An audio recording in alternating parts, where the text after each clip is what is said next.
वाले रोड पर किसी शिकार का इंतजार कर रही थी।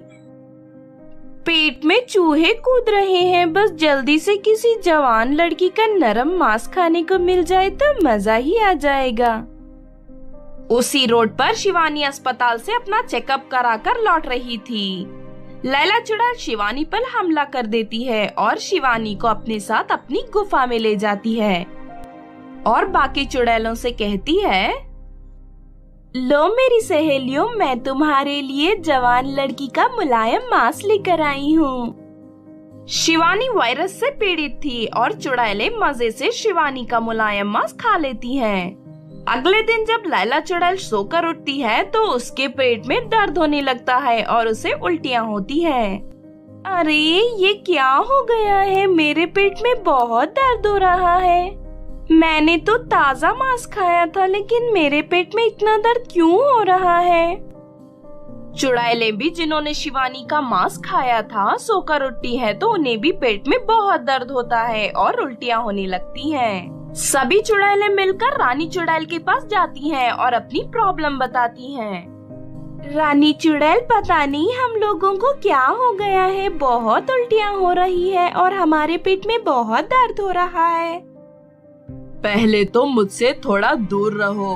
पृथ्वी पर वायरस फैला हुआ है और तुम बेवकूफ ने पृथ्वी की लड़कियों का मांस खा लिया। केवल मैंने ही नहीं खाया, और भी चुड़ैलों ने खाया है रानी चुड़ैल। सब चुड़ैलों से कह दो कि हमारी दुनिया में 1 महीने के लिए लॉकडाउन रहेगा। तुम लोग 1 महीने के लिए अपनी गुफाओं से बाहर नहीं निकलोगी। और जिन जिन चुड़ैलों ने पृथ्वी के किसी वायरस संक्रमित व्यक्ति का मांस खाया है वो तो गुफा से बिल्कुल बाहर नहीं निकलेगा। तुम लोगों को डॉक्टर और खाने का इंतजाम मैं करूंगी, मैं लेकर आऊंगी। ज्यादातर चुड़ैलें 1 महीने के लिए अपनी गुफाओं में बंद हो जाती हैं। रानी चुड़ैल उनके लिए दवाई, डॉक्टर और भोजन का इंतजाम करने पृथ्वी पर जाती है।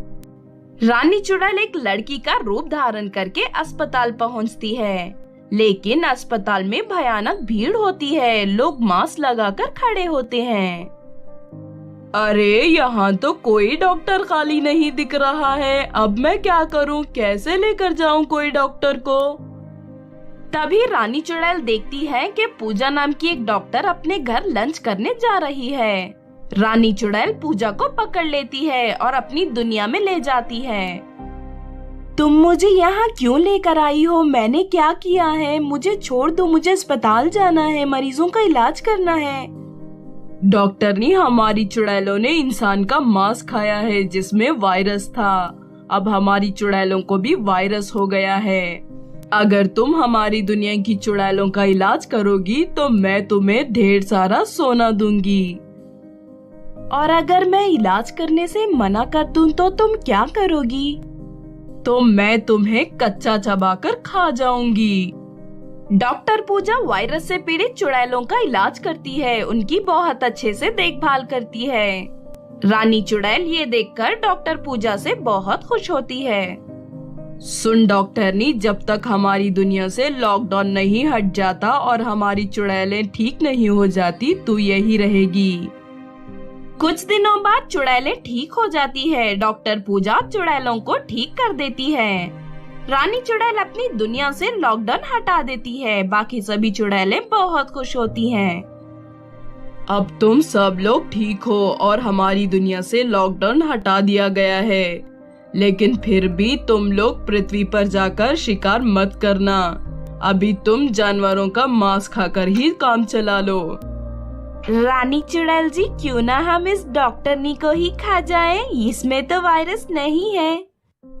नहीं लैला, हमें ऐसा नहीं करना चाहिए। इसने हमारी जान बचाई है। अगर कोई हमारी मदद करे तो हमें उसका एहसान मानना चाहिए। रानी चुड़ैल डॉक्टर पूजा को ढेर सारा सोना देती है और पृथ्वी पर जाकर छोड़ आती है। तुम्हारा बहुत बहुत शुक्रिया डॉक्टर पूजा। अब मैं चलती हूँ यहाँ से। हेलो दोस्तों, आज जो मैं आपको कहानी सुनाने जा रही हूँ ये कहानी है टीचर चुड़ैल की। तो चलिए दोस्तों देखते हैं टीचर चुड़ैल की कहानी। तेजपुर गांव में एक सरकारी स्कूल था, लेकिन उस स्कूल में पढ़ाने वाली टीचर बहुत ही आलसी और कामचोर थी।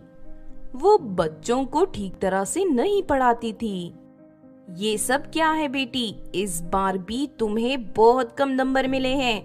लगता है तुम पढ़ाई में ठीक तरह से ध्यान नहीं दे रही हो। मैं क्या करूं मम्मी, हमारे स्कूल की टीचर हमें अच्छी तरह नहीं पढ़ाती। वो लोग तो बस सारा दिन बैठकर एक दूसरे के साथ गप्पे लड़ाते रहते हैं। कोई भी टीचर हमारी पढ़ाई की तरफ ध्यान नहीं देता। इतना कहकर सिमरन वहाँ से चली जाती है। फिर अगले दिन कम नंबर मिलने की वजह से कल मेरी माँ मुझे बहुत डांट रही थी। मैं तो कहती हूँ हम सबको पास वाले शहर के स्कूल में एडमिशन लेना चाहिए। शहर का स्कूल बहुत दूर है, रास्ते में एक खतरनाक नदी भी पड़ती है। मैंने सुना है उसके अंदर ढेर सारे मगरमच्छ हैं। ना बाबा ना, मैं तो कभी नहीं जाऊंगी। इस तरह तो हम लोगों की पढ़ाई अधूरी रह जाएगी और हम जिंदगी में कभी कामयाब नहीं बन पाएंगे। काश कोई हमें ट्यूशन पढ़ाने वाला होता, इससे हमारी पढ़ाई अच्छी तरह होती और हम अच्छे नंबरों से पास भी होते। के बाद दोनों वहाँ से चली जाती हैं। लेकिन वही बगल वाले पेड़ के पीछे छुपी एक चुड़ैल दोनों की सारी बातें सुन लेती है और अगले दिन अपना रूप बदलकर गांव में एक ट्यूशन क्लास खोल देती है। जब ये बात सिमरन को पता चलती है तो वो अपनी सहेलियों को लेकर चुड़ैल के ट्यूशन क्लास में पहुंच जाती है। हम सभी आपके पास ट्यूशन पढ़ने आए हैं, लेकिन हम सब बहुत गरीब हैं, आपको ज्यादा फीस नहीं दे पाएंगे। मेरी फीस की चिंता मत करो, मैं तुम सबको फ्री में पढ़ाऊंगी। लोगों की मदद करना मुझे बहुत अच्छा लगता है। मैं इसी तरह गांव-गांव जाकर बच्चों को मुफ्त में पढ़ाती हूँ। कल से तुम सब मेरे यहाँ ट्यूशन पढ़ने आ जाना। अगले दिन सभी लड़कियाँ चुड़ैल के पास ट्यूशन पढ़ने जाने लगती हैं। दूसरी तरफ रोज ट्यूशन खत्म होने के बाद वो चुड़ैल लड़कियों को एक एक भूतिया लड्डू देती थी। सभी लड़कियां खुशी से चुड़ैल के दिए हुए भूतिया लड्डू खा लेते थे। लेकिन दूसरी तरफ धीरे धीरे उन सभी लड़कियों के शरीर पर ढेर सारे बाल उगने लगे थे और उनके नाखून भी जरूरत से ज्यादा बड़े और नुकीले हो जाते हैं। बेटी, अचानक तुम्हारे शरीर के बाल अचानक कितनी तेजी से क्यों बढ़ रहे हैं? और जरा अपने नाखून देखो, ये तो बहुत ही डरावने दिख रहे हैं। पता नहीं मम्मी, लगता है किसी चीज का इन्फेक्शन हो गया है। अच्छा, मुझे ट्यूशन जाने में देर हो रही है, मैं चलती हूँ। सिमरन की तरह बाकी लड़कियाँ भी अपने शरीर पर उगने वाले बालों को नजरअंदाज कर देते हैं। अब बहुत जल्द मेरे भूतिया लड्डू खाने की वजह से ये सभी लड़कियाँ मेरी तरह चुड़ैल बन जाएंगी। उसके बाद मैं सभी लड़कियों को गुलाम बनाकर अपने साथ शैतानपुर ले जाऊंगी। इस तरह चुड़ैल पर किसी को शक नहीं होता। फिर एक रात, अरे मेरी नोटबुक तो ट्यूशन क्लास में छूट गई। अब मैं अपना होमवर्क कैसे करूंगी? मैं अभी जाकर अपनी बुक ले आती हूँ। सिमरन अपना रजिस्टर लेने चुड़ैल के घर पहुंच जाती है, लेकिन तभी वो चुड़ैल असली रूप में आ जाती है और सिमरन उसका असली रूप देख लेती है। चुड़ैल उस वक्त भूतिया लड्डू बना रही थी।